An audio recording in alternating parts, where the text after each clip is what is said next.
I'm sure you've heard of Ouija boards, but do you know where they came from, how they were invented, or what their purpose was? Today we explore all of that as we take a look at the fascinating history of these mysterious devices. We'll also discuss their consistent rise in popularity, the scientific theories behind it, and close out with some creepy stories stemming from the use of Ouija boards. I'm Mike. I'm Ian. And I'm Dave. With spirits, history, demons, and death, stick around. This episode will not leave you Ouija bored. This is Necronomipod. Does not seem terribly interested to talk about the board. They continue to manufacture it, but last time I went on their website, they didn't post a history of the Ouija board, even though they have histories for Twister and the Game of Life and other very storied products that they sell.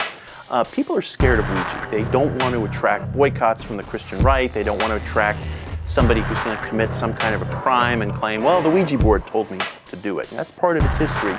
We never seem to have been able to digest the Ouija board because it is an object from the age of spiritualism that has made it into slumber parties and basements and toy rooms all across the country. And yet there's this very frightening and weird urban mythology around the Ouija board. Ask anyone. So, Mike, how have the past 2 weeks been for you as the Necronomipod social media manager? Pretty easy. Why do you ask? I heard rumblings that there may have been some unhappy Michael Jackson fans on the Twitter this week. I think it's safe to say, guys, we've made it.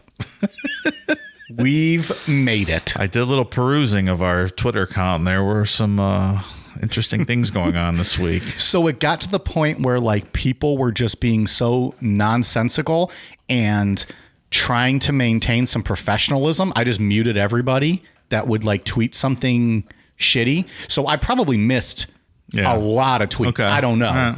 But it also makes me feel good because those people think that they're like roasting us or trying to like hit us with facts, and they're literally talking to air. Facts, bitch. Yeah. Hey, do you even Square One? Because apparently that is the greatest movie of all time. Apparently Square One on Amazon Prime. It debunked everything ever said bad about Michael Jackson in the history of Michael Jackson. Mm-hmm. Literally no one has ever heard of Square One except for 14 people who run their own. They have Twitter accounts dedicated to defending Michael Jackson. They do. Twitter accounts dedicated to defending Michael Jackson. And they search hashtags and they search tweets. Yep. And then they attack. They did. And in all fairness, we had one misworded tweet that I put out. Got my timelines mixed up because we recorded ahead. There was actually charges filed in the 2005 case, not back in 1993. Those were just allegations. We corrected that and apologized. They ignored that because why let facts get in the way of your They didn't want to hear agenda. It. They didn't like your apology. No, it wasn't even just didn't want to hear it from what I saw. It was I got people retweeting, ignoring that, just going back on our main point. Sure. And I want to be like, motherfucker, we corrected this. But I'm trying to be professional and, didn't say that. So I didn't really respond to too many people, but I felt bad for you. I was laughing a lot, but I still felt bad for you. I honestly, after the first 2 days, I didn't see anything. So literally, I think those people might be still commenting. We are not seeing any of it. And I just want them to know you are literally bitching to nobody. But I feel like it's that meme from South Park where, I don't know, it's the one dude's dad where there's cum all over the place. Like, he's at the computer. Do you guys know what I'm talking about? Yeah, I think so. Yeah. I feel like that's what they look like when they're arguing and like they're allowed to get angry at people. Like they see someone post something bad about Michael Jackson, like, how's that go, Dave? Yeah, that's what they get like when they see someone commenting about Michael Jackson in any negative light. It got to the point where they were dissecting the photos that we used for our posts as to how we were manipulating it for people to believe our narrative. Wow. I literally spend 4 seconds a day looking for a photo to post. I Google search a photo. I find one that fits my need and I post it. The fact that they think I'm photoshopping, they actually thought I cropped a photo of Michael Jordan and Jordan Chandler to just show them two and keep Jordan Chandler's family out of it. Right. Motherfuckers, I wish I had that kind of time. Mike, your Photoshop skills are legendary. They really are. Have you ever opened Photoshop? Don't even know is that an app? Like, I know Photoshop's a thing, but like, I wouldn't even know how to get it. Does that come in a Microsoft package? Yeah, it's Adobe. Oh, see? Well, I'm a dummy, so I don't know how to work Adobe. Yeah, like they were breaking down things that we posted. Then they were so angry about them. They were so angry that I used the photo of Michael Jackson holding his baby over a balcony. Motherfuckers, I can assure you I did not Photoshop that one. That's the real deal. And, go ahead and defend that. We're not going to listen and we're not going to look at it, but go ahead and talk to Thin Air on Twitter. I told you guys this wouldn't be a good idea. You had to have your Michael Jackson episode. I hope you're talking to the listeners on that one because they're the ones who demanded it and we put up with that shit. I told you. And I put it off for a year and this is why. And as much as they tried to discredit us, the downloads kept coming and coming and coming. Like we were at a just like Peter Curtin, right? Boom. The thing is that it's specifically my opinions of it were very lenient on Michael. Very. I think we all were we not? I came down on the fact that I didn't think that he actually molested Jordan Chandler or Gavin Arvizo. So I just said I think there was some fishy stuff going on there. There was something happening, but I thought that those ones were for money. So look, the guy slept with little kids. I mean, you're not. He admitted I believe it. Dave. They will tell you that's not true. I believe that's what they'll tell you, dude. Square one, motherfucker. Yeah, but how dare you Culkin speak? Said it. How dare you all? Culkin said that. Has Macaulay Culkin watched Square One, Ian? Has Macaulay Culkin watched Square One? Because if he hasn't, he can't speak on the subject. He lived it in real life. He slept in the fucking same bed as him. He said it under ooth. Yeah, but man, hashtag Square One. Yeah. They're pretty ridiculous. In all seriousness, though, we did get one review on iTunes that I think kind of perturbed me a little bit. Although it wasn't this one really tickled your taint. The other stuff was silly, but this one, it was titled Really, but they did give us 5-star. I think they're gonna take that back, probably because they didn't realize how to leave a 1-star. And I quote, "Grown men giggling and making fun of Michael Jackson. We all know that whole ordeal was a train wreck, but the guy speaking in a soft, effeminate voice was just disgusting." That would be me they're talking about. Yeah. Well, and I think the implication there is that I was doing some sort of gay mockery voice with lisps and stuff, which I absolutely did not. So that's why I take offense at that review. I agree. If Michael Jackson had a deep voice, I would have done a deep voice impersonation of him. I wasn't lispy or any kind of affectuation, that sort of thing. If Michael Jackson sounded like Barney, I would have said, "Hello, my friends. Go ahead and spread your anus." That's how Michael Jackson talked, right? Yeah. Michael Jackson talked like talking. Yeah. If Michael Jackson talked like John Wayne, I would have said, "Hey there, pilgrim, spread your anus, and I'll make you famous." So, and usually I don't do stuff like this, or I've never done it on this show before. But since we're talking about this review, this person also said that they are the same age as Michael Jackson, so I pretty much knew him through his many stages. Now, by that logic, that means every celebrity that is 33 years old, I also know them personally, and I know that they're innocent or what they do in their lives. Right. Yeah, that's ridiculous. Just moronic. Yeah, we brought out some interesting people this past We finally did it, though. Like, we thought it was going to be Scientology. Not at all. We thought it was going to be flat earthers. Not really anything. Fucking gang stalking snuck up on us, and they kind of came out of the woodwork.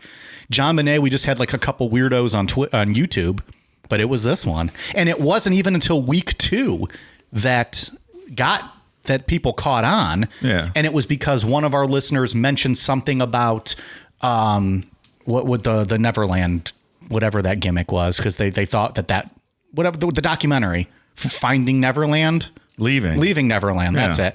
See, we don't even know what the fuck it is because we really don't pay that much attention to all of this. Nor do we give a fuck. Like, we did not let Leaving Neverland dictate our entire 2 shows on this series.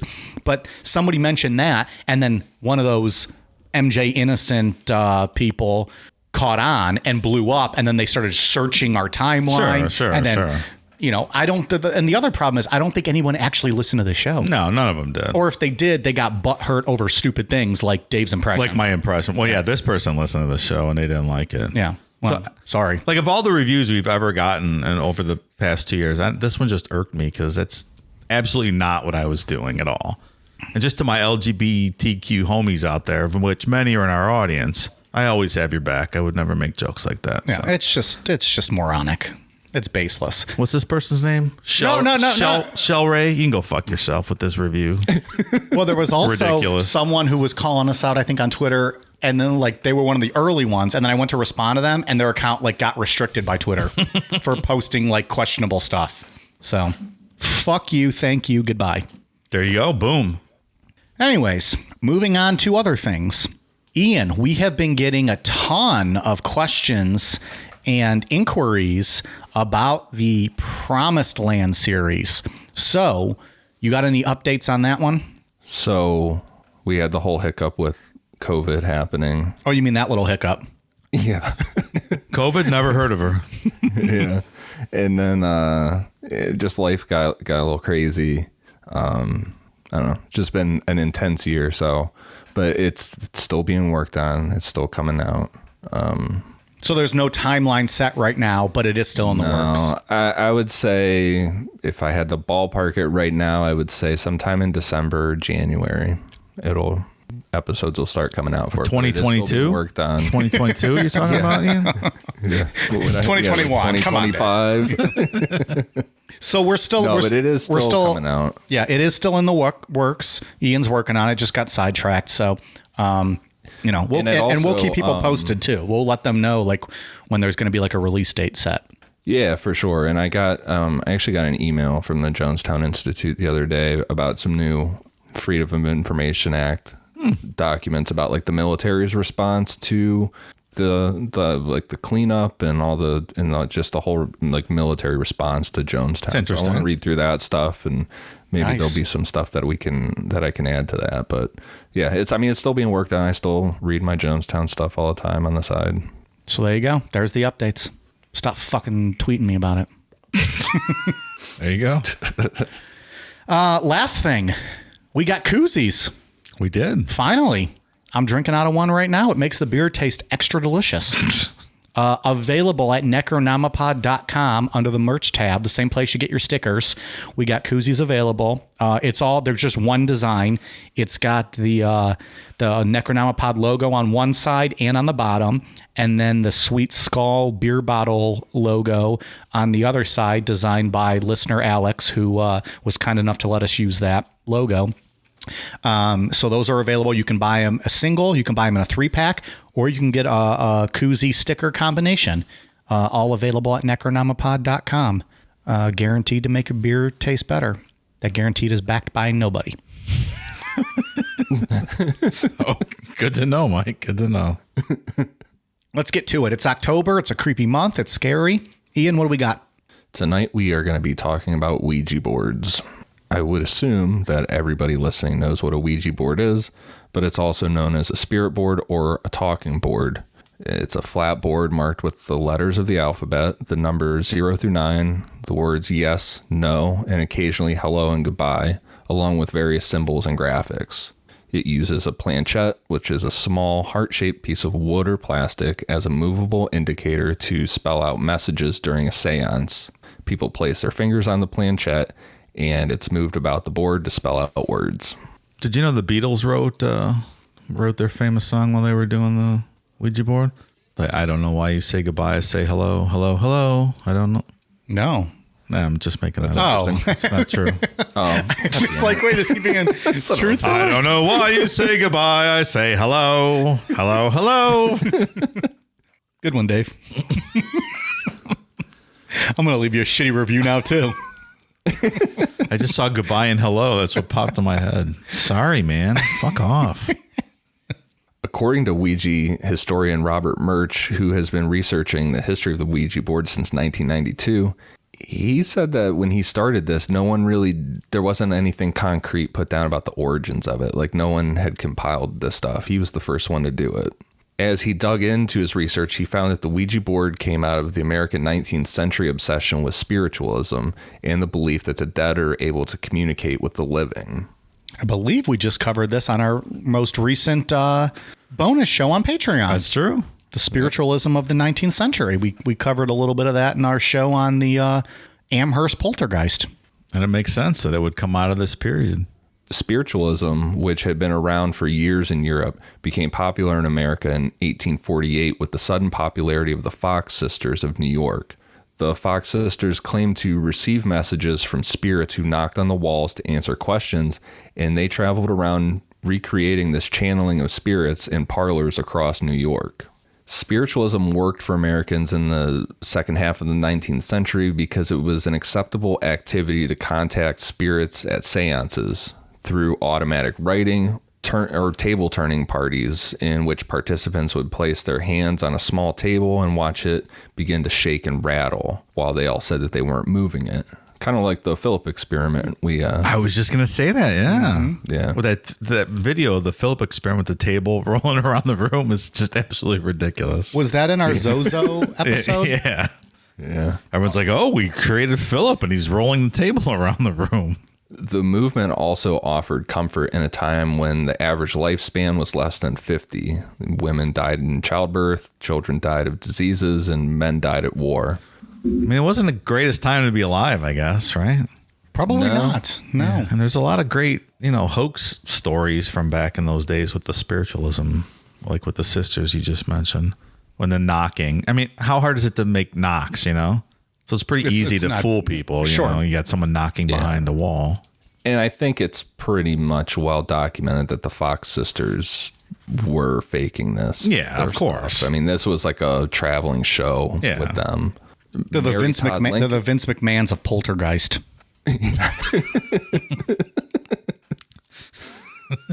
Mary Todd Lincoln, wife of Abraham Lincoln, conducted seances in the White House after their 11-year-old son died of a fever in 1862. During the Civil War, spiritualism gained many believers with people that were desperate to contact loved ones who had died in the war. As spiritualism grew in American culture, so did frustration with how long it took to get any meaningful message out of spirits. Calling out the alphabet and waiting for a knock at the right letter, for example, was extremely boring. Can you imagine? Ever. You're like, A, B, C. Oh, all right, C. A. Like, you'd be sitting there for 12 hours, right? I also like that they're fucking allegedly communicating with a spirit. And they're like, oh, this is boring. Motherfucker, take what you can get. Like, you're communicating with a spirit, but you're, oh, this is too boring. I'm sorry, this is boring to you. Well, look, you want to sit there all day like that? I don't know. It sounds boring to me. But I wouldn't show up to one of these spirit communication sessions anyways. But I'm just saying, you're communicating with the spirit, allegedly, and you're saying, oh, this is not entertaining enough for me. Good point. Go watch fucking Real Housewives or something. I thought of it just as like a good example of how early on the American way is. Like, I'm fucking bored with this shit. Right. We need to get this. We need to amp this up a bit. This isn't stimulating enough for me. Let's move on. Come on. How can we make this quicker? I don't have time for these spirits. Can they work on my schedule, please? People were searching for methods of communication that would be quicker. And while several entrepreneurs realized that, it was the Kennard Novelty Company that really nailed it. In 1886, the fledgling Associated Press reported on a new phenomenon taking over spiritualist groups in Ohio, which was the talking board. Hometown, home state hero, guys, right? Yep. Whoop, whoop. All great things come from Ohio. Stoplights, Superman, Stadium Mustard. Like, there's all kinds of cool stuff that came from Ohio. Stadium Mustard. So good. 9 Inch Nails. All good things come from Ohio. Dave Grohl. Mm-hmm. Dave Grohl's from Ohio? From Warren. Is he really? He was born in Warren. I didn't know that. Mm-hmm. Maynard's from here, too. See? I think I'm trying to convince myself. I think everything good is from Ohio. It absolutely is. Necronomicon from Ohio. See? We just proved it. Yeah. Point made. Sorry, Ian. Go on. Charles Kennard of Baltimore, Maryland, read the article and jumped on the opportunity. In 1890, he pulled together a group of 4 other investors, including Elijah Bond, a local attorney, Colonel Washington Bowie, and a surveyor, to start the Kennard Novelty Company to exclusively make and market these talking boards. The only issue they had was they didn't have a name for the board. That guy hailed from Jim Bowie, famous Bowie knife. Died at the Alamo. Really? Yeah. Oh, I did a little research myself. How about that? Yeah, you still can't write an episode. One of these days I will. Yeah. Dave's vulnerable the night after that review, so I'm just picking on him. He's showing his first signs of vulnerability after 2 years of doing this show. Contrary to popular belief, Ouija is not a combination of the French word for yes, which is oui, and German ja. Ja. Merch says ja. Oui. Ja. Oui. That's so stupid. Oh, good God. Merch says that based on his research, it was Bond's sister-in-law, Helen Peters, who came up with the name. Sitting around the table, she asked the board what they should call it, and the name Ouija came through. When she asked what it meant, the board replied, "Good luck." No shit. Why is it pronounced Ouija and not Ouija? Riddle me that, Ian. I don't know. Interesting. Am I pronouncing it wrong? I don't know. Everybody pronouncing it wrong? Well, if you're pronouncing it wrong, we all are. So That's how I've grown up hearing it as Ouija, but it has an A. So why would that be? because we make up things stupidly here in America. Well, that's true. It's just a made-up word, right? It doesn't really mean good luck. It doesn't mean anything. No, yeah, Correct. nothing. Which is very interesting because I always thought it had traced its lineage back to some interesting, fucking Celtic high priest magic type stuff, or at least Aleister Crowley, something cool. It's a fucking board game, Dave. Fucking American nonsense from the 8th to 19th century. God, America ruins everything. It's just Most things. I thought mean, it was cool. We did do a good job stopping, Nazis and stuff, but yeah, we were good at that. yeah, we didn't ruin that. So it's just made up. Like I thought it had a cool history or something. It's like fucking. We're ruining people's stories. That's terrible. That's not a good story. Like it's like Haagen-Dazs ice cream. Like I always thought that was a fancy, European Dutch fucking. No, some guy made it up. So he thought it sounded foreign and people would like it and he could charge more. Haagen-Dazs. Well, you know what? He's right. It doesn't even mean anything. He's right, though. People buy that Yeah, shit. it worked because Americans are Haagen-Dazs. idiots. Yeah, but that Haagen-Dazs thing, when I saw that, I'm like, are you fucking kidding me? That's crazy. I That didn't know was some that. high-end fucking Dutch something. Nope. American. Like Americans at Haagen-Dazs, they'll pay double for that. What is this Haagen-Dazs? What is this Haagen-Dazs ice cream? I'll have some of that. Give me some of that caramel. I'm a fancy boy now. I eat Haagen-Dazs. Hey, Cletus, you try some of this Haagen-Dazs? This is much better than that Roufflet shit we get from Paris. You know who dethroned Haagen-Dazs? Ben and Jerry, the greatest ice cream known to man. So once the name was decided on, they knew that if they couldn't prove that the board worked, they wouldn't get a patent. Bond brought Helen Peters to the patent office in Washington with him when he filed his application. There, the chief patent officer requested a demonstration. If the board could accurately spell out his name, which was supposed to be unknown to Bond and Peters, he'd allow the patent application to proceed. They all sat down, communicated with the spirits, and the planchette correctly spelled out the patent officer's name. Whether or not it was mystical spirits or the fact that Bond, as a patent attorney, may have just known this guy's name, it's unclear. But on February 10th, 1891, a patent was issued for the Ouija board. That's how our trademark for Necronomicon got approved. Same exact way. Yeah, our attorney flew there with a Ouija board and spelled Necronomicon and got approved. Boom. Our dongs arose from the board, and the guy was like, oh, that's got to be true. These guys must be sponsored by Blue Chew. And we were like, nope. That's El Natural. The first patent offers no explanation as to how the board works. It just says it does. By 1892, the Kenner Novelty Company went from one factory in Baltimore to two in Baltimore, two in New York, two in Chicago, and one in London. And by 1893, Kenner and Bond were out of the company due to some internal issues and arguments about money. By this time, a guy named William Fuld, who had gotten into the fledgling company as an employee and stockholder, was now running the company. So fledgling, it wasn't doing very good off the top then. They probably struggled.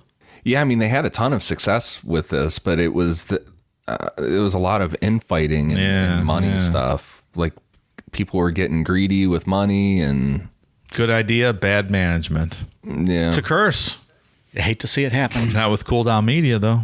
Well, thus far, come on. Runs like a charm. We just got through our toughest 2 weeks in the history of this show, Dave. We'll see what happens here. In 1898, with the approval of Colonel Bowie, the majority shareholder and one of two remaining original investors, Fold licensed the exclusive rights to make the board. What followed were boom years for Fold and frustration for some men who had been in on the Ouija board from the beginning.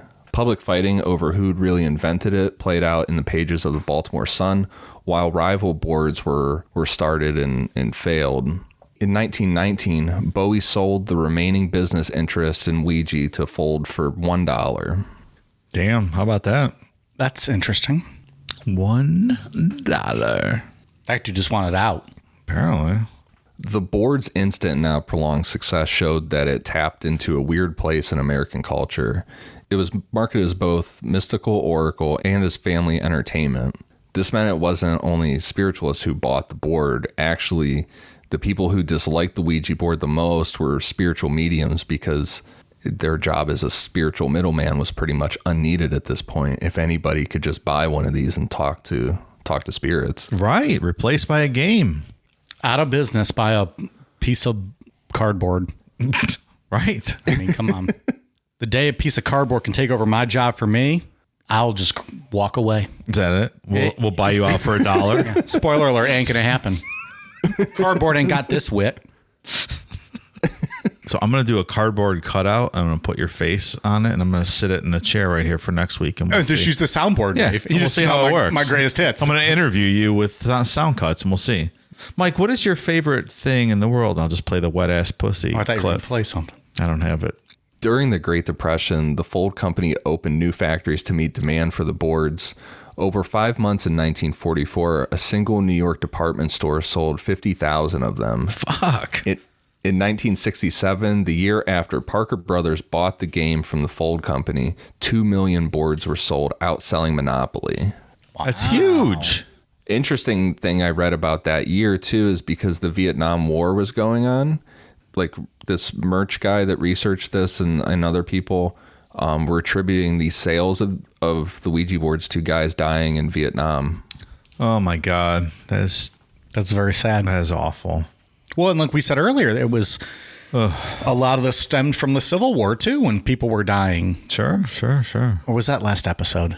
No, I'm mixing up my episodes. Just now. Did you just know? This was like 10 minutes ago. Yeah. You did. I'm sorry. You're right. I'm getting my Poltergeist episode mixed up because it's the same timeline. So I guess when the war, like, when young men are dying over there, the families want kind of some closure. Of course. The same as it's always been. Sure. I mean, it was always the original intent of these things, whether it's spiritualism or board games or whatever it is. Right. What's your favorite board game? I do like Monopoly. Clue is also fun. Clue is always a fun game. I also was a fan of Connect 4. I don't know if it's on a board game, but Connect 4 is fun. Yeah. I'm going to go with those three. All right, those are good. Ian? Monopoly. Monopoly is fun. It's a classic. It's just like it's a time consumer. Like you got to sit, you got to prepare yourself for a couple hours. Yeah. But I always like Risk. I don't know if I ever really played Risk. Risk is the best. Or Balderdash. That's a fun game. I don't know if I played that. No, I've played Balderdash. That's where you got to write fake definitions and try to fool people into picking yours. Yeah. Yeah. That's fun. People are gullible. Stupid people. Let's capitalize on them. So like lots of things in America and with like the paranormal and different things like that. When The Exorcist came out in theaters in 1973, it kind of changed the game for everything. In the implication that 12-year-old Reagan was possessed by a demon after playing with a Ouija board by herself changed how people saw the board. Murch said, quote, "It's kind of like Psycho. No one was afraid of showers until that scene. It's a clear line. Before The Exorcist, film and TV depictions of the Ouija board were usually jokey, hokey, and silly. I Love Lucy, for example, featured a 1951 episode in which Lucy and Ethel host a seance using the Ouija board. But for at least 10 years afterwards, it's no joke. The Exorcist actually changed the fabric of pop culture." That's interesting. I mean, because as long as I can remember, it's been kind of a dark and ominous kind of thing, the Ouija board. So it's interesting that back in the 50s, it was just kind of a hokey jokey kind of, Lucy, I'm home. Let's play with the Ouija board. That's just completely different than, I agree. Now we got Davey Ricardo. I like that one. Outside of the theater, the following years saw the Ouija board denounced by religious groups as Satan's preferred method of communication. Oh, that's ridiculous. Everyone knows that's metal music and Dungeons and Dragons. Get out of here. Dungeons and Dragons? Is that also connect to it? Yeah. Did you remember the Tom Hanks movie? No. That was one of his first movies where he got so involved in Dungeons and Dragons, it like sucked him in and he could never come back to reality, and it damaged his brain, and he was just left in this dungeon D&D world where he could never escape. Such a ridiculous. It was so fucking stupid. It's not one of his Academy Award winning movies. No, it was like his first movie. Okay. And it was like the religious people's warning against getting too far down in the D&D world. You should go watch it. It's quite ridiculous. Maybe I will. Maybe we'll do that for Maybe you should. Maybe we'll do that for a watch along one day. Maybe we should. In 2001, in Alamogordo, New Mexico, the Ouija board was being burned on bonfires alongside copies of Harry Potter and Disney's Snow White. Oh, of course. I don't understand the Snow White thing. Yeah, what's the beef with Snow White? Where the hell did that come from? Because the dwarfs, they didn't like dwarfs. I don't know. Christian religious groups still remain against the Ouija board, citing scripture denouncing communication with spirits through mediums. Catholic.com calls the Ouija board, quote, far from harmless. And as recently as 2011, 700 Club host Pat Robertson declared that demons can reach us through the board. Oh, well, if Pat Robertson said so, then, I mean, that's advice you should follow. Dave, are you a regular contributor to Catholic.com? Yeah. Well, and the 700 Club, too. I write them like $2,000 a month. I give them a ton of money. Well, you're a good man. Yeah, I know. Catholic.com, yeah. 700 Club, was that, which was the one that, what did Ernest Angley host? 9 and 9? The something? 9 and 9. Is that more local, though? Like, that's not. It's from here, I bet. But I feel like it got some, like, nationwide attention. I think it did. Hell. It's something 90 and 9, 9. The 90 and 9. Yeah, you're right. 9. Pat Robertson was the 700 Club. I don't understand how Ernest Angley's still alive. He's got to be at least 146. Is he still alive? Did we talk about this? He just got in trouble. Was that last year for some sexual abuse allegations? Yeah, he was like fucking like one of his assistants. Oh, that's weird. Also, his ears are so big. Honest to God, on any of our heads, they would go from the top of our head to our chin. They are huge. He also wears a hairpiece. Stop it. That hair looks completely real, Mike. The guy's 150. It's perfectly brown hair. These religious people. Is he? I'm going to look him up. Ian, you keep going. I'm going to look him up. And if he's dead, I'll interject. No, I just looked him up while you were talking shit about his ears. He's 99 years old. Stop it. No, Jesus. No, disagree. He was born in 1843. Jesus Christ. He's from Gastonia, North Carolina. He currently does a show out of Cuyahoga Falls. Yep. His wife died 400 years ago. He's been a bachelor ever since. I'm sorry. She died in 1970. Jesus. He's been single, quote, single ever since. Married to the Lord. Married to the Lord. Hell. Okay. Anyways, that's enough shitting on him. Get a lawsuit on our hands here soon. Fuck that guy. Parker Brothers and later Hasbro, after they acquired Parker Brothers in 1991, still sold hundreds of thousands of them. But the reasons why people were buying Ouija boards significantly changed. Ouija boards were now really scary rather than spiritual and gave this sense of almost flirting with danger. Clearly, since I was not allowed to have one here in the studio tonight to play with. It was forbidden in my house. Yeah, Angie would not let me bring one into this house either. Parker Brothers, though, right? Like, they make all the board games. These guys make Parcheesi. They're going to summon demons? The fuck out of here. I mean, if the Parker Brothers factory didn't burn down yet, nothing else is going to happen. Exactly. Getting into some science, Ouija boards, according to scientists, are not powered by spirits or demons. What? Stop it. Say it ain't so. Ouija boards work on a principle known to those studying the mind as the idiometer effect. In 1852, physician and physiologist William Benjamin Carpenter published a report for the Royal Institution of Great Britain examining these automatic muscular movements that take place without the conscious will or volition of the individual. Researchers at the University of British Columbia's Visual Cognition Lab think that the board may be a good way to examine how the mind processes information on various levels. Dr. Ron Resnick, professor of psychology and computer science, and other professors began looking at exactly what happens when people sit down to use a Ouija board. They said they got the idea after he hosted a Halloween party with a fortune-telling theme and found himself explaining to several foreign students who have never seen a Ouija board before how it worked.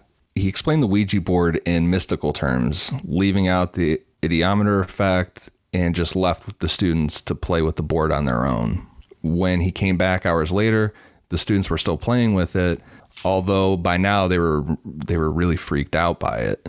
A few days later, he and a few others began talking about what is actually going on with the Ouija board, and they thought that the board could offer a really unique way to examine non-conscious knowledge to determine whether ideomotor action could also express what the non-conscious knows.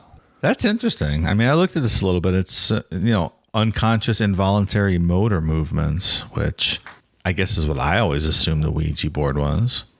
Just pushing it, not realizing you're doing it. I think that makes sense to me. Not admitting you're doing it? Sure. Would that include, like things like Peter Curtin's involuntary orgasms? Is that the idiometer effect? I guess maybe so. Right. Maybe so. If you're not controlling them. If it just happens unconsciously.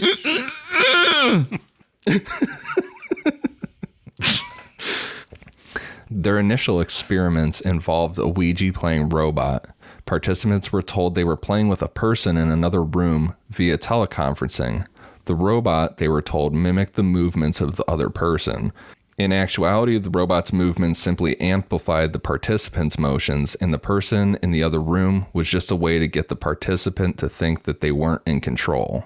Participants were asked a series of yes or no fact-based questions and expected to use the Ouija board to answer. What surprised this team of researchers was when participants were asked verbally to guess the answers to the best of their ability, they were only right about 50% of the time, which is, a typical result for guessing. Yeah, like flipping a coin. Right. Yeah. But when they answered using the Ouija board, believing that the answers were coming from spirits or someone else, they answered correctly upwards of 65% of the time. This left the team believing that someone's non-conscious was a lot smarter than anyone knew. That's interesting. Maybe sleep paralysis Mike has seen all of these great classic films that regular Mike is not.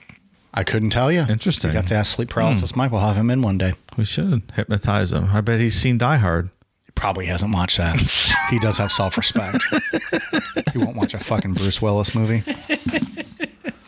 Hey, Ian, did you know that they used to call Mike the planchette in college? Oh, yeah. Why is that? He could go from yes to goodbye in less than 10 seconds. It's the best when Dave starts laughing before he even finishes the sentence. He humors himself sometimes. His penis moves from yes to goodbye. 10 seconds. I thought it was my penis moves them from yes to goodbye. It was my lack of work ethic. So this robot that they were using for these experiments was pretty fragile, and it broke after a while. But they still wanted to pursue further research into the board. They came up with another experiment, and this time, rather than a robot, the participant actually played with a real human. At some point, the participant was blindfolded, and the other player quietly took their hands off the planchette. This meant that the participant believed that he or she wasn't alone, enabling the kind of automatic pilot state that the researchers were looking for, but still ensuring that the answers could only come from the participant. It worked, and Resnick said, quote, "Some people were complaining about the other person moving the planchette around. That was a good sign that we really got this kind of condition that people were convinced that someone else was there." Their results replicated the findings of the experiment with the robot, that people knew more when they didn't think they were controlling the answers. And they reported their findings in the February 2012 issue of Consciousness and Cognition. And that's what you get when people play, too, in groups, right? Everyone thinks everyone else is moving it, and they're not. But in actuality, everyone's moving it. Yeah. Yeah. Have you guys ever played? I don't think I've ever actually played with a Ouija board. I've never actually even seen one in person. Yeah, it always seems silly to me. I'm sure Ian has. I've played with them many a times. It's fun. Any fun experiences? Just like Dave said, like everybody's like, "Oh, you're moving it. You're, you know." Yeah. Like I want to summon fucking demons, man. That's what I want to see. Right. I want to see a demon come out of the board. And this is why your wife won't let you have it in the house. That is true. That is true. The experiments show that the Ouija board could be a very useful tool in investigating non-conscious thought processes. The questions they want to answer going forward is how much and what the non-conscious mind knows, like how fast it can learn, how it remembers, and even if it's possible for it to amuse itself. They're currently working on a second study around using the Ouija board as a tool. And I also saw that they were working with it in Alzheimer's research too. Wow. They were gonna, bring that aspect of it into it to find out, with this whole non-conscious mind. So it's pretty cool. That stuff is always very like finding the interesting. science behind some of this stuff. Yeah, absolutely. There's just so much that's not known. Yeah. Yeah, the Ouija board is super powerful because so many people are afraid of it. That's a good way to look at it. Even people that don't really believe in paranormal stuff are afraid of it and get a bad vibe off of it, I am not afraid of the Ouija board. No, I will do a Ouija board any place, anytime, but not in my own house because I'm not allowed to. How about our first live show Ouija board? Absolutely. If you invite me to your house, I'll bring a Ouija board and I'll do it with you. It can't be at my house. I'm not allowed. Let's get one just before we move out of my house. We can do one, but before we move out, and then whoever buys it or whoever's moving, Leave the demon behind. Yeah, it's not our problem. Oh yeah, it's Beelzebub. He's gonna be staying here with you guys for a while. Yeah. We're gonna be moving out now. To quote Andy Bernard, "Not my prob, not my job. I'll be in the warehouse polishing my knob." We'll be right back. Hi friends, your pal Dave here to tell you all about the exciting merchandise available in the Necronomipod store. Just point your favorite internet-enabled device to necronomipod.com and click on the merch tab. Hot off the presses, we've got some brand new koozies available just for you, and they're guaranteed to make your favorite beverage taste even better. Doesn't that next beer deserve the warm embrace of a Necronomipod koozie? The store also has show stickers available, as well as some great koozie sticker combo packs. If you're looking for shirts and hoodies, head on over to Amazon.com and search Necronomipod. We've got some great new designs available to choose from. Koozies, stickers, and Necro apparel. We've got you covered. Have a great day, Necronoma fans, and thanks for listening. So get into some odd stories and crimes committed and blamed on the Ouija board. Oh, fun.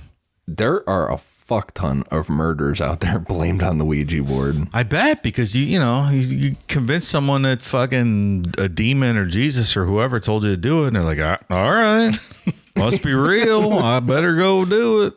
A middle-aged French sculptor named Henry Marchand moved to America with his wife and 5 children, having been commissioned to create lifelike dioramas depicting the culture of the Iroquois nation for the New York State Museum. In 1925, the president of the Buffalo Society of Natural Sciences requested that Henry come to Buffalo to work on similar displays in time for the grand opening of the Buffalo Natural Sciences Museum. So Henry, his wife Clotilde, Their 2 older sons, 2 daughters, and 6-year-old Henry Jr. took up residence in a house just a short walk from the museum site. So, Mike, this name Clothield, hot or not? Clothield. Yeah, I'm going to say not. Not. Put that in the not category. I don't love it either. I mean, it's still like I just heard it for the first time like now. So Clothield. It's Clothiilde. I don't love it either. That's not a great name. I'm a thumbs down Clothield. Mm-hmm. Sorry, Ian. Continue. Just as he had done when he was creating dioramas in New York, Marchand began visiting the local reservations by way of researching the culture and hired people from the community as models for his detailed wax figures. He sometimes took his wife along with him, and as they had in New York, the couple quickly formed friendships with members of the local Seneca tribe. In Henry's case, some of those relationships with Native American women became more than friends, which he would much later claim that his wife had no problem with. But swingers in the 1800s, huh? I mean, or 1900s, sorry. early 20th century swingers. Got it. While Henry and his older sons were out working on these dioramas, his wife spent her time painting local plants and animals and hiking in the woods collecting wild mushrooms. On March 7th, 1930, Clothield was at home alone when she heard a knock on the door. She answered to find a 66-year-old Seneca widow named Nancy Bowen, who she recognized from her visits to the reservation, so she invited Nancy in. Nancy, who was not fluent in English, asked her, quote, "You witch?" Clothield probably thought that this question was a joke and just replied yes. Nancy then attacked her, attempting to beat her with a hammer. There was an intense struggle, at the end of which Clothield was dead. Damn. This escalated very quickly. Very quickly. Very quickly indeed. Did she kill her because she hated her name? I'm assuming there's a Ouija board tied in here somewhere. I'm gonna assume so. So I'm gonna go with Ouija board. Final answer. Henry Jr., who was 12 years old, came home from school that day to find his mother on the floor in a pool of blood with severe blunt force injuries to her forehead. Terrified, he ran to the museum to tell his father and brothers. Henry Sr. called the local doctor to examine his wife, who determined that Clothield had been dead for about 2 hours. Henry couldn't determine that. He had to call a doctor. Yeah. Fishy alert here.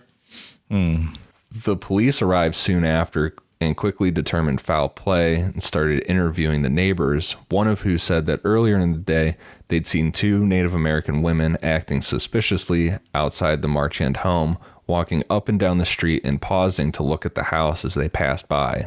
An autopsy revealed that Clothield had been attacked with a claw hammer and also found that she had a wad of paper soaked in chloroform stuffed down her throat, which had probably happened when she was still alive. Interesting. Mike, do you remember what a claw hammer is? I know we talked about that on an earlier episode. From what I understand, it's just a fucking hammer.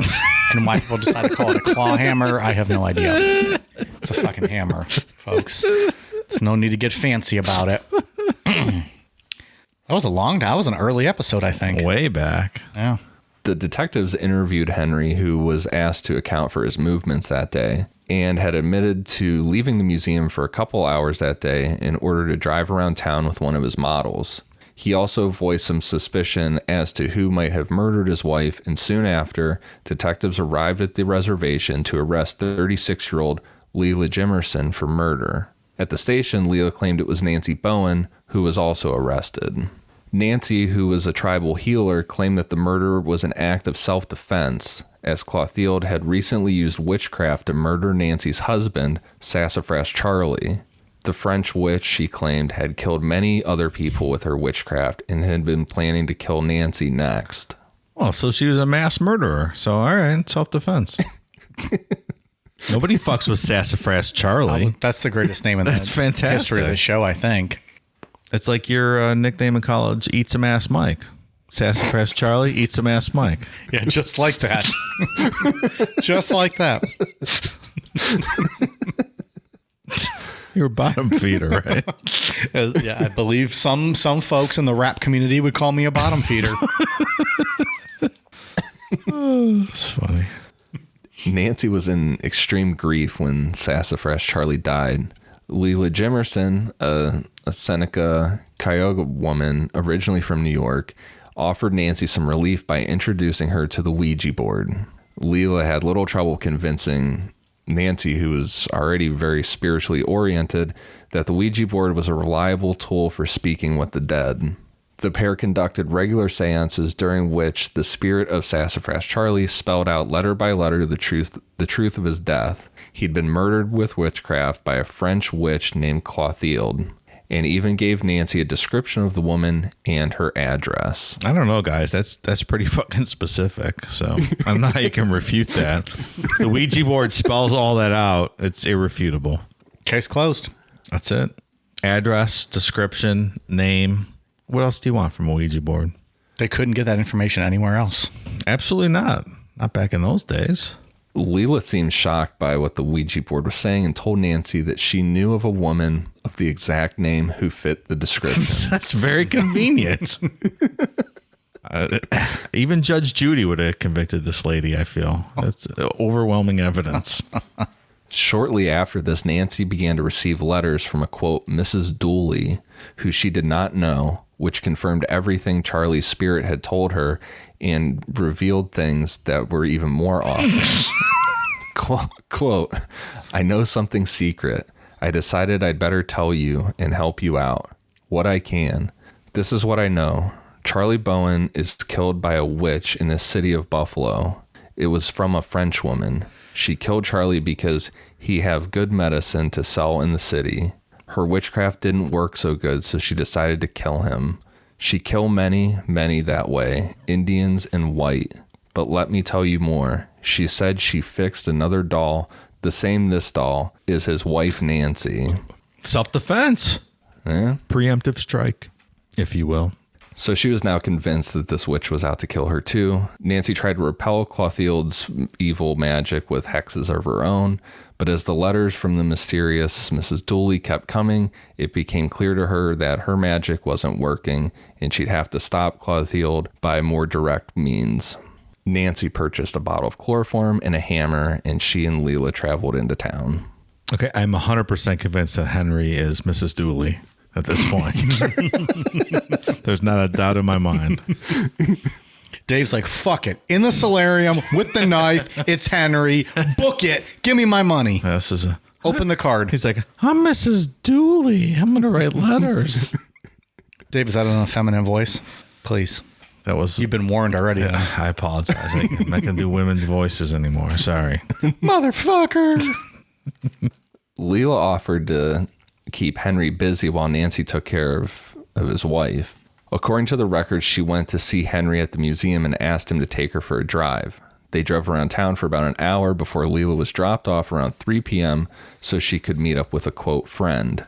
Henry, who the media constantly portrayed as a blameless victim in all of this, adamantly denied having any romantic involvement with Leela. This was proved to be a lie when some of Leela's relatives went to a newspaper with a bunch of love letters which showed they'd been having an affair for at least 2 years and that Henry and Leela both had motive to want Clotilde dead. Oh, snap. Here it is. Caught, motherfucker.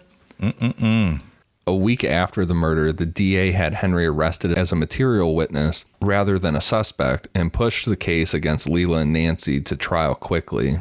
The defense presented its entire case in a single day, showing that the letters from Mrs. Dooley didn't match Leela's handwriting and thereby somehow proving a third party was involved. Yeah, fucking Henry. Yeah. God damn. On the stand, Henry admitted that he liked to sleep with his models, quote, too many to count, claiming this was a, quote, professional necessity in order to rid Native American women of their natural shyness so they'd pose nude for his wax diorama statues. He'd apparently been helping Leela to get over her shyness for a really long time, but he said he did not love her. As the trial came to a close, Leela became ill with tuberculosis and she collapsed with a lung hemorrhage. The judge declared a mistrial and Leela was sent to a hospital where she confessed a second-degree murder, though she would recant the statement once she'd recovered. Nancy went back to prison to await a new trial, which wouldn't happen until March of the following year. Henry wasted no time in seeking someone to replace his dead wife, and by the time a new trial was set, he had married Clothild's 18-year-old niece and moved out of town. This fucking guy. It's so weird and out of character. Yeah. Never would have expected that. He was viewed as a liability by the prosecution and was not invited to attend the trial by either side. Nancy ended up pleading guilty to manslaughter. In view of her age and circumstances of her involvement, she was sentenced to time served. Leela's new defense lawyers presented that Leela was a naive woman who had foolishly fallen in love with Henry, but had no hand in the murder of his wife. On the stand, Leela claimed that Henry told her he was tired of his wife and had tried to hire many people on the reservation to kill her. Leela somehow managed to get an acquittal. She got married and moved to New York, near her old reservation, where she lived a long life and passed away in 1972. Despite her reasonable doubt defense successfully presenting Henry as the alternate suspect, he was never arrested or prosecuted and passed away in 1951. God damn. Clothild was killed and justice was not served. So just like a brothel on 50% off night, everybody got off on this one. Justice was definitely not served. Yeah. It seemed like a pretty easy case to lay out, too. I mean, yeah, it was all there. 100 years later, we got it. We knew exactly what happened. Yeah, we got this one. Law and Order Necronomicon. So the next one we're going to get into is the Gulf Breeze 6, which I had this on the list from when I originally made started the master list of subjects to do a full episode on this, but I figured this is a perfect time to bring this one up. That's an interesting story. So on July 20th, 1990, the Northwest Florida Daily News ran, quote, 6 AWOL soldiers say they aim to kill Antichrist. And the article continued, quote, Gulf Breeze, 6 soldiers reported by an unofficial military newspaper to be on a mission to kill the Antichrist were charged Thursday with desertion from their intelligence unit in West Germany, Pentagon spokesman said. 11 days earlier, Specialist Kenneth Beeson, Specialist Vance Davis, Sergeant Annette Eccleston, Private First Class Michael Hukestead, Private First Class Chris Perlock, and Private First Class William Setterberg went AWOL, absent without leave from the 701st Military Intelligence Brigade. The group left their station in Germany, traveled to Chattanooga, Tennessee, where they bought a van and drove to Gulf Breeze, Florida. At the time, Gulf Breeze was a noted UFO hotspot. From our friend Ed Walters, right? Mm-hmm. Yeah, our buddy down there running around with his shotgun in his underwear. Yep. Still, it was not initially clear whether the UFO sightings in the area were linked to their desertion or if there was something else behind why they took off. 5 days after their flight on Saturday, July 14th, a broken taillight on a van resulted in a routine traffic stop, and Huckstead, the driver of the van, was detained by the police, and a computer check indicated he was wanted for desertion. The remaining 5 were later rounded up and taken to Fort Benning, Georgia, where they were kept in solitary confinement. So totally off topic here, but I don't believe police should be able to pull you over for having a broken taillight. Do that all the time as a pretext for, seeing what's going on. I smell marijuana in your car, sir. Can you step out and let me search and invade your privacy? So Over a taillight. Over a taillight. Oh, you didn't. What's the little thing they make up? The light over the license plate? Yeah. Because you're able to see that. Civil penalty, send me a ticket. It should not be able to stop and detain any citizen because of a broken taillight. Bullshit. The sentence of possible execution was on the table until their families leaked their predicament to the press, and instead of being severely punished by a military tribunal, they were discharged from Fort Knox with their titles reduced to the lowest rank and only had to forfeit a half month's pay. Military officials have largely refused to discuss the investigation, aside from a Pentagon spokesman stating the 6 were members of a group called, quote, the End of the World, but this statement was later retracted, saying that there was no such group. When the case was declassified, 1,400 out of 1,600 pages were withheld. Do you know REM started that group? The End of the World group? Oh, yeah. That's great. It starts with an earthquake. Whatever the rest of that fucking song is. He's starting with the Beatles. He's going to REM. He's having a good time tonight. Some believe that these men just simply kind of went crazy and the military wanted to sweep everything under the rug. Others argue that the six were subject of advanced military mind control experiments like MK-Ultra. One of the other main theories was that there were UFOs at the core of this mystery. It was Beeson who was interested in UFOs and wanted to attend a UFO conference. MUFON did hold its 21st annual conference in Pensacola on July 6th through July 8th, but I mean, that doesn't even make sense. Like, why would you go AWOL from the military while you're in Germany just to go to a MUFON conference? Well, you tell us, Ian, because you'd be the one would do it. That's what I was going to say. Of the three of us, you ditch your company in Germany and fly to the MUFON conference in Pensacola. So, Ian, we'll let you answer your question. That's great. I mean, I would not risk a death sentence to go to a MUFON conference, but that's true. Desertion is punishable by execution. Plus, we all know NICAP's better, so you go to that conference. Oh, bold words. Uh-oh. No, I'm Team MUFON. I'm a MUFON guy through and through. I think my first tattoo when we get the 500 episodes will be MUFON. From nipple to nipple. MUFON. We all know how much I would love that. I'm going to pay some Michael Jackson fans to kidnap you and just play with your nipples for a week straight, 24 hours a day. They don't believe in that, Dave. That didn't happen. Didn't happen. And they're going to go the whole time, hee hee, flicking your nipples. Hee hee. Oh, great. Now I'm holding my nips. Doesn't feel great. He is, for real. Can't even think about that. Stan Johnson, a Morristown photographer, said in a telephone interview with the Pensacola News Journals that he had picked up Beeson and Huckstead on July 6th at the McGee-Tyson Airport in Knoxville, Tennessee, 3 days before the official version had them desert. Either Johnson was lying, wrong on the dates, or the official story was wrong. The Gulf Breeze Police Chief Jerry Brown stated the soldiers did not arrive in the area until July 9th. Beeson was said to have spent the night of July 7th with his sister and her husband, Carol and Charles Reed, at their home in Talbot, Tennessee, according to the Knoxville News Sentinel. Why was this guy picking him up at the airport? Yeah, I don't really know. That's a curious part of the story. Was he old friends with them or something from growing up, or were they going to give him a story? I'm curious as to why he was picking them up. And this is kind of where the investigation stopped. There wasn't much released about it. Military people weren't talking about it. And it just kind of left like a bunch of UFO people thinking it must have had something to do with UFOs, and others thinking MK-Ultra. You know, there was something with MK-Ultra behind this, until Vance Davis published his account in the 1995 book, Unbroken Promises. So he's coming clean now. Yes. All right. Let's see what he's got to say here. Davis states as a teenager, he had enrolled in the Silva mind control courses and mastered techniques of self-hypnosis through active imagination. During one of his trances, he met a green-skinned, yellow-dressed alien female named Kia, who over one night corrected his flat-footedness. I have flat feet. Can she correct mine? Give me some fucking arches? Dave, just go buy a Kia. Does that Kia work? Sportage, I think. Kia Sportage? Yeah, and get one of those. Davis said that Kia said, quote, told me she came from a planet 45 light years away from Earth that had been destroyed by another race.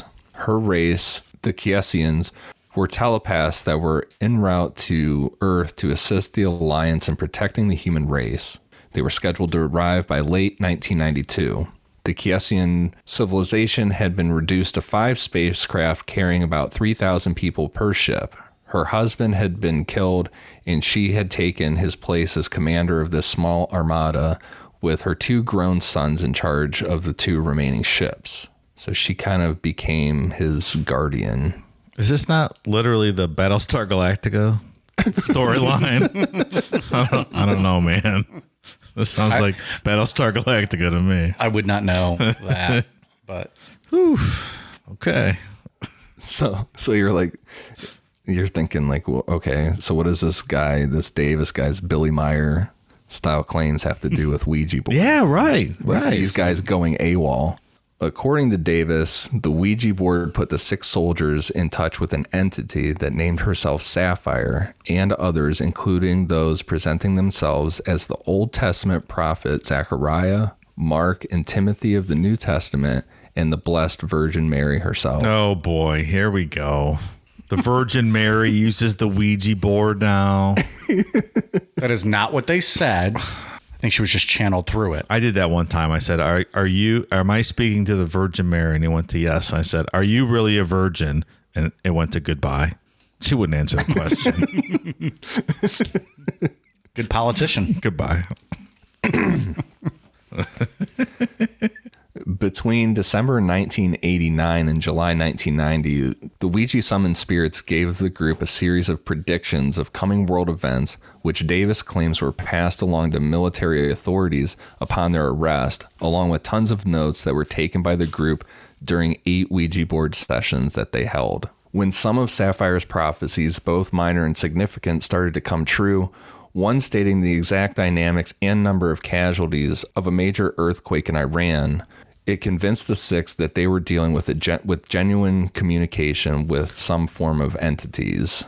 So the number of deaths in Iran was like 292,000. It was pretty specific. Have you ever seen the movie Knowing with Nicolas Cage? Because that's what this reminds me of. I actually think I have seen that, but I don't remember much of it. Where he pulls a piece of paper out of a time capsule from 50 years ago, and it contains the dates, latitude and longitude, coordinates, and number of fatalities and all these things around that happen. That's what they sound. It's a really good movie, though. I liked it. Yeah, it's cool. I forgot all about that movie. I love shit like that. That's what this reminded me of. Have you ever seen that, Ian? You should watch it if you haven't. You've seen everything. You're like me. Mike's seen nothing. No. I have like 600 plus movies on my Plex account. Yeah. I'm going to get that one of these days. Doesn't mean he's seen them. He's got them there, though. Only been offering to share it with you guys for like 2 years now.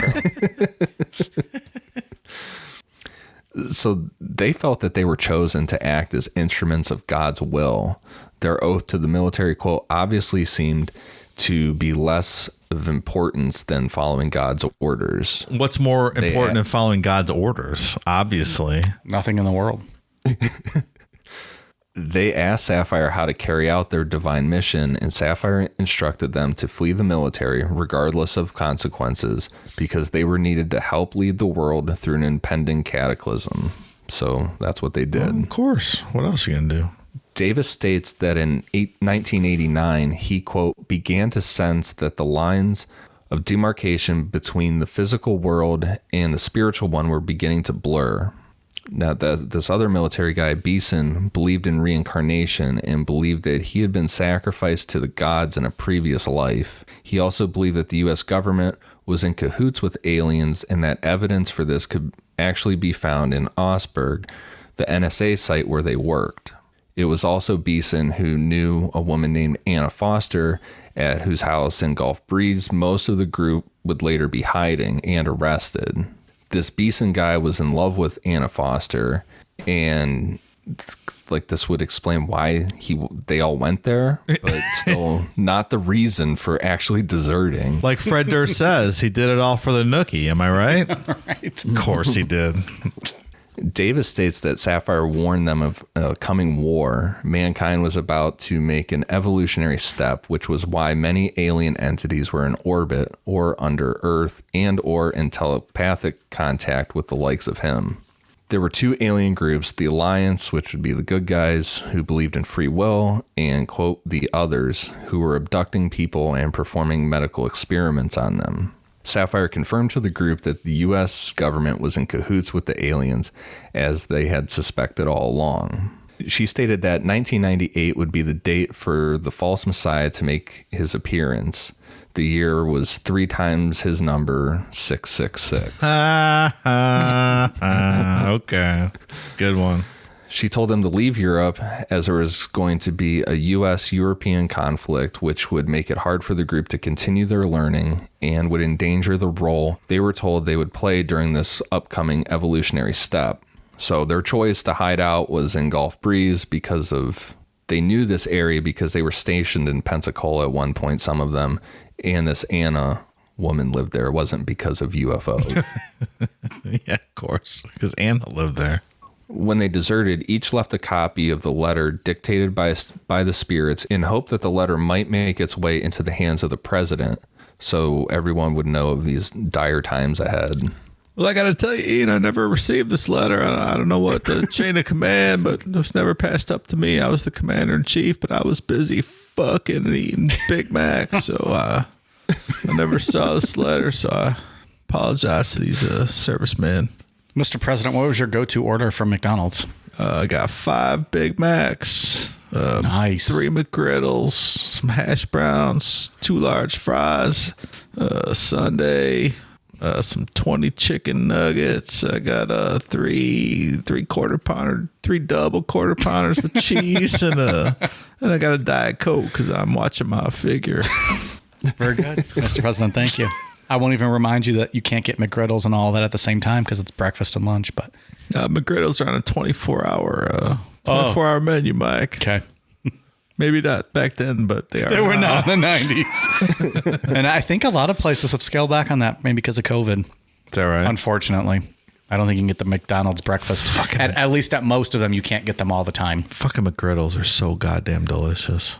So Davis goes on to claim that he had visions of his, quote, soulmate when he was a teenager. It's when they arrived at Anna's house that Davis saw this soulmate, and it was Anna's roommate, Diana, who he recognized from these visions more than a decade before.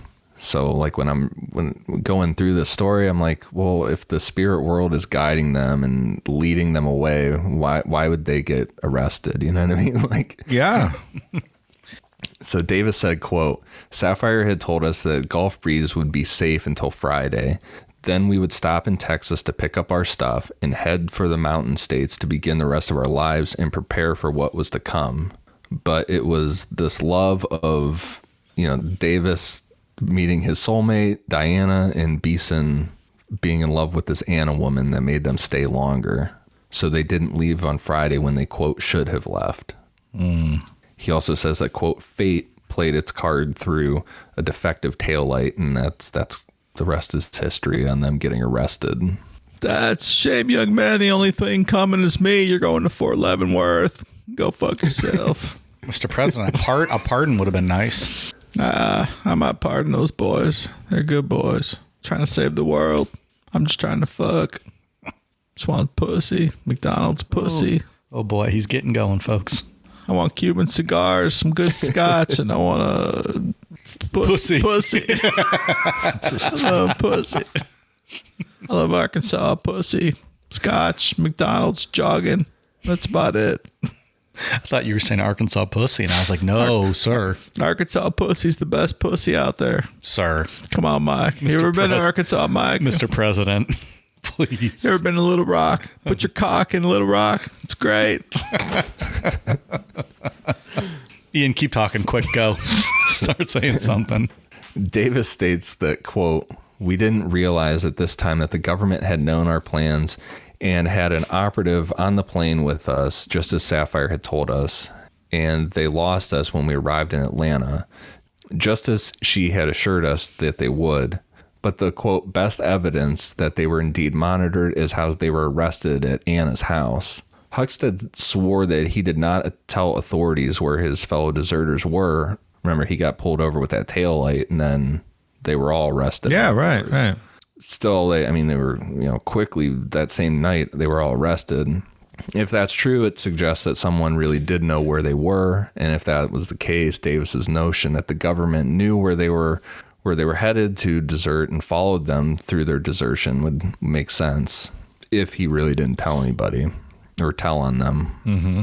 We haven't done an episode on remote viewing yet, but based on what we know, that the government for a period of time was into some really psychic ideas with the Stargate project. So it would be interesting if the government threw some experiments with Ouija boards into the mix. Major Ed Dames on all those Art Bell calls.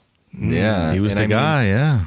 Remote viewing and MK Ultra, Project Monarch, one of the sub ones of MK Ultra where they're trying to make a fucking Manchurian Candidate. I mean, throwing a Ouija board into the mix is pretty tame for some of the stuff. Yeah, of course. Not true. And why not? Not untrue.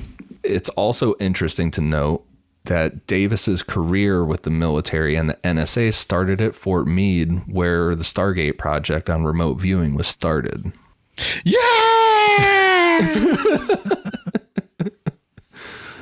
There's just something odd about that story. I don't know. Very strange. It's a very strange story. Yes. And I don't know exactly what happened, but something happened. If you believe this Vance Davis guy, they did a Ouija. I don't know about all his claims of his fucking weird Billy Myers type shit, but they did a Ouija board multiple times. But he said it 8 times, and they were told this is what was going to happen, so they took off. This is why you guys can't have them in your house. That's exactly why. Next thing you know, the 3 of us are in fucking Gulf Breeze with our pants off, trying to record a podcast while shooting at aliens on Ed Walter's roof with shotguns. Yeah, trying to call into Coast to Coast, saying we're flying over Area 51 or something. It would be interesting if something like the Stargate project and all that stuff going on, if they did include something with Ouija boards, and let's just say that these guys were part of an experiment with that, and it was just to see like how powerful it was, and it really got these guys to believe that they should take off, and then they really did. They go AWOL, and the military's like, oh shit, we got to get these guys back, and we're gonna throw this, put this under the rug real quick. Very interesting, that one. It's a weird story. And then the last one we get into is the Coast to Coast AM Ouija board experiment. Here we go. Fan favorite over here. In 2002, the current host of Coast to Coast AM, George Norrie, was filling in for Art Bell. And on this night, he just happened to have a Ouija board with him. When George Norrie started talking about the idea of using it on air, he was blown up with phone calls. People saying, don't do that. Like, why the fuck would you do a Ouija board over the radio? Stop, George, stop. Don't do it. Concerned citizens. Yeah. As the show went on, calls started being dropped, and out of nowhere, power went out in the studio.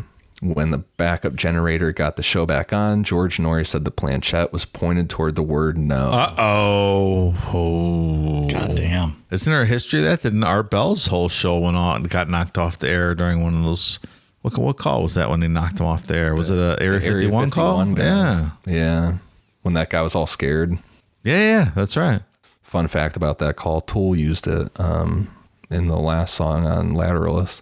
The French word song. Yeah, what is that? Right? I can't remember the name of the song, but they used that call on that's right. At the end. In 2007, George Norrie brought back the idea of doing this, bringing the Ouija board into the radio station, and decided that he was going to do a mass Ouija seance on air with 4 researchers on the subject. As predicted, during the build-up in the days before, George Norrie was flooded with phone calls from people telling him how bad of an idea it was to do something like that. He also got tons of phone calls from people who practice black magic, who are all about the idea and said that they were going to piggyback off the energy for their own rituals. Ultimately, George Norrie's big Ouija board seance on air was canceled because he and others at Coast to Coast AM figured that there would be a large portion of listeners that would probably blame his seance for everything bad that happened in the world going forward from the moment he did this. Art Bell would have done it. I think that's probably a pretty smart move by them, because they would have been fucking shat on by everybody after doing this. Well, yeah, I mean, Art got shit on for the fucking Hale-Bopp Comet thing. He had to go on and apologize for the Heaven's Gate people. That's right. People suck. It's not really apologize for shit. Yeah. So it's not really the history of the Ouija board that I thought. I thought there was more to it, but I don't really think there is. I think the history of the Ouija board is simple. It's the stories that spawned from it. Yeah. That are more the thing. Like you just think, I mean, I know there's believers and stuff in it that you can go down a whole route of magic and Aleister Crowley with it and things like that. But this is just the general history. This was just a general history of it, and then some cool stories. It's almost like the idea of a tulpa in a sense that so many people are afraid of it that it can actually convince people to do something. You know what I mean? Mm-hmm. It's not really a tulpa, but I mean, kind of the same realm a little bit, but it's just weird on a mass scale that people that aren't afraid of paranormal things, or maybe don't even generally believe in that, get a weird vibe off the Ouija board. It is an interesting phenomenon. I just thought it went a little deeper than it actually did. Yeah, I'm not creeped out. It's like like a collective consciousness thing almost. Absolutely. Yeah. Exactly. With a bunch of people. Yep. Right. Exactly right. I wanted to do a Ouija board for the show. Well, I think that's a whole separate show, right? We'll do a Ouija I wanted board the for three of us to do one. For like a bonus show or a live show. We could do a Ouija board. I mean, I'm not sure how great of podcast content that's going to be. We'll do one at our live shows, though. That'd be fun. Fucking 30,000 people just looking at us, Dave. 30,000. Just looking at us. Like 30,000. Yeah. I mean, we would probably sell out Cleveland Brown Stadium easily. What, 65,000? In Sync is going to open for us. Yeah. They watch us do a Ouija board and just push a little thing around, drink Miller Lite. Okay. It'll be right after your trivia segment with 2 lucky audience members. Sure. We'll pull from a 65,000 capacity crowd. Come on up, do a trivia against me. You can win a koozie. Koozie, yeah, and a beer from our cooler that we'll have on stage because we'll be drinking the entire time. We'll fill your koozie with a beer and then get the fuck back to your seat because we have insurance liabilities, so don't fall. Just thinking ahead. Trying to be safe. You're always thinking. I don't want to get sued fantastic. because someone fucking falls off stage drunk and the next thing you know, we're out of business because they broke their fucking neck. Well, it's an interesting show. Not what I thought. I thought it went a little deeper, but I'm glad I know now. Fucking Milton Bradley over here making Ouija boards. That's right. Or whoever it was. It wasn't Milton Bradley. Parker Brothers. There it is. The rival. Sorry. Excuse me, Parker Brothers. I didn't mean to insult you. And Hasbro. All right. Good story, Ian. Thank you. Yeah. It was fun. It was fun to research. I like and I got an excuse to dig into the Golf Breeze 6 more. Yeah, for sure. Because that one, to me, that's just such a weird story. And like I said, I had that on the list to do a full episode on it eventually. So, well, we got it in on this one and it all made sense and told the story of the old Ouija board. That's it. All right, Ian, you got anything else to add to this one? nope. Dave, you got anything else to touch base with on this one? Nope. Okay. We do have some shout outs. God damn, we have a long list of Patreon shout outs.